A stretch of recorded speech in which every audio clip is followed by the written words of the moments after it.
Wednesday को मैं afternoon में आया ऑफिस से, तो बहुत ज़्यादा स्मेल आ रही थी। बहुत ज़्यादा मतलब खिड़की विंडो से सब जगह से स्मेल आ रही थी। तो मैंने उनका घर जाके नॉक किया तो कोई रिस्पांस नहीं था। अंदर थे वो, ताला नहीं लगा था। सेकंड टाइम जब नॉक किया तो रूम फ्रेशनर मारे पूरे उन्होंने घर में। तब शक हो गया मुझे कि कुछ गलत है, नहीं तो। ये कहानी शुरू होती है मुंबई के गीता नगर के आकाशदीप कोऑपरेटिव सोसाइटी में, जहां एक नेबर की कंप्लेंट के बाद फ्लैट नंबर 704 के फ्रंट डोर पर पुलिस खड़ी थी। पुलिस को ये कंप्लेंट करी गई थी कि यहाँ से 2-3 दिन से बहुत ही गंदी स्मेल आ रही है और उनका रहना मुश्किल हो रहा है। 2-3 बार नॉक करने के बाद तो मनोज साने नाम के एक आदमी ने दरवाजा खोला। पुलिस को एकदम से बहुत तेज गंदी स्मेल आई, जैसे किसी सड़ने की, किसी मरे हुए जानवर की। जैसे ही वो फ्लैट में एंटर करते हैं तो देखकर शॉक हो जाते हैं। तो कौन है ये मनोज सानी और इसने किसका मर्डर किया था उस फ्लैट नंबर 704? इस कहानी में दो मेन कैरेक्टर्स हैं, मनोज साने और सरस्वती वैद्य। रिपोर्ट की माने तो मनोज अनाथ था। कुछ रिलेटिव मुंबई में जरूर थे पर उनके साथ कभी भी खुला मिला नहीं। दूसरी तरफ सरस्वती वैद्य जो 4 बहनें थी, जिसका बचपन महाराष्ट्र के अहमदनगर डिस्ट्रिक्ट में। उसकी माँ की डेथ बचपन में हो गई थी और उसके पिता ने उनको एक अनाथ आश्रम छोड़ दिया था। सरस्वती ने 10th क्लास से ड्रॉप किया और फिर जब वो 18 साल की हुई तो अपने रिलेटिव्स के साथ मुंबई शिफ्ट हो गई। वहीं उसको मनोज एक राशन की शॉप पे काम करते हुए उनसे बातचीत हुई, क्योंकि वो दोनों ही अहमदनगर से बिलोंग करते थे। उनकी जान पहचान बढ़ी, यहाँ तक कि मनोज ने सरस्वती को सेल्स की नौकरी दिलाने में भी हेल्प करी। धीरे धीरे बातचीत शुरू हुई और वो 2021 में दोनों एक बिल्डिंग में शिफ्ट हुए और इसी फ्लैट नंबर 704 में रहना शुरू कर दिया। नेबर्स की माने तो वो ज़्यादा घुलते मिलते नहीं थे, किसी से बात नहीं करते थे।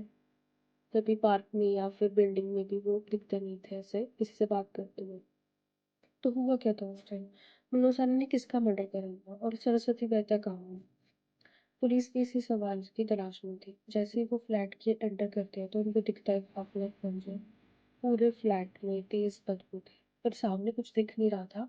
तो वो धीरे धीरे हर एक रूम को जाकर चेक करने लगी।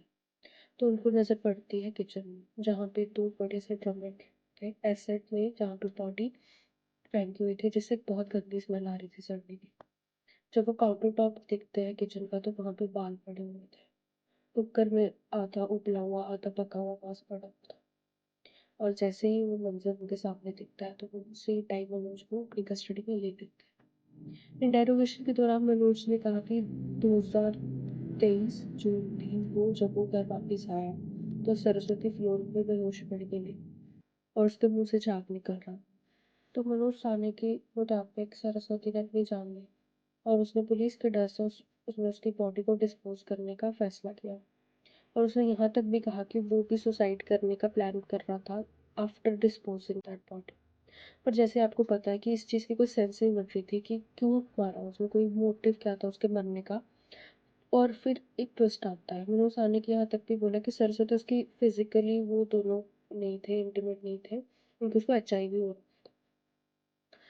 एक तो फिर उसने बोला कि मैं उसको एक बेटी की तरह दिखता था, यहाँ तक कि मैं उसको मैथ्स की ट्यूशन देता था ताकि वो 10th के पेपर क्लियर कर सके। पर उसकी बहन आगे आती है सरस्वती की और वो बोलती है कि मुझे पता है इन दोनों की शादी हो रखी है, पर इन दोनों का ही फैसला था कि वो सोसाइटी के सामने ये शो नहीं करें, क्योंकि उन दोनों में 20 साल का गैप था। जो सरस्वती थी वो 32 ईयर्स की थी और जो मनोज था वो 56 ईयर्स ओल्ड था। तो वो उन दोनों का फैसला था कि वो ये बोल के एक दूसरे को इंट्रोड्यूस करेंगे कि ये मेरे अंकल हैं और ये मेरी बेटी है। पर उन दोनों में रिश्ता था।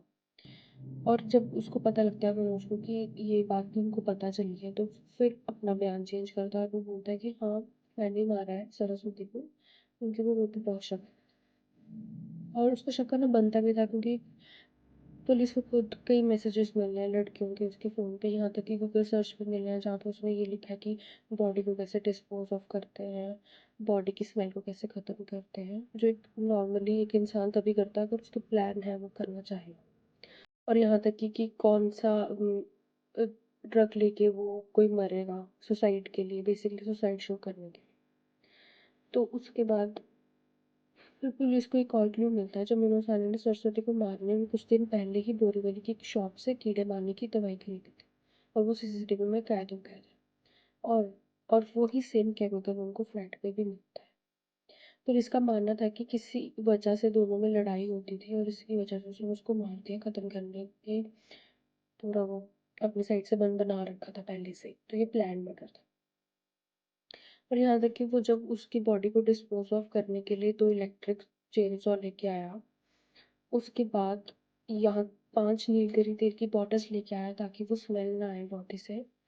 और उसने क्या करा, जब वो इलेक्ट्रिक शॉक खराब हो गई थी तो वो जब ठीक कराने गया उसी टाइम के दौरान 4 और 5 जून के टाइम पे, तो वहाँ के जो शॉपकीपर था उसने भी बोला था कि बहुत ही नॉर्मल बिहेव कर रहा था, इसको देख के लग नहीं रहा था कि ऐसे कोई बात है या इसने कुछ ऐसा करा है। उसने क्या किया, उसकी बॉडी को पीसेस में काटा, कुछ डिस्पोज ऑफ कर दिए टॉयलेट के थ्रू, कुछ कुछ को उसने एसिड में डुबोया, कुछ को काट के उसने पकाया और उसके छोटे छोटे पीसेस उसने कुत्तों को भी खिलाए और धीरे धीरे इधर उधर फेंक दिया ताकि बॉडी ना मिले। यहाँ तक कि इतने काउंट, मतलब बॉडी काउंट भी नहीं कर सकते थे, इतने ज़्यादा पीसेस थे। तो कभी वो पूरी तरीके से रिकवर ही नहीं हो पाई सरस्वती की बॉडी।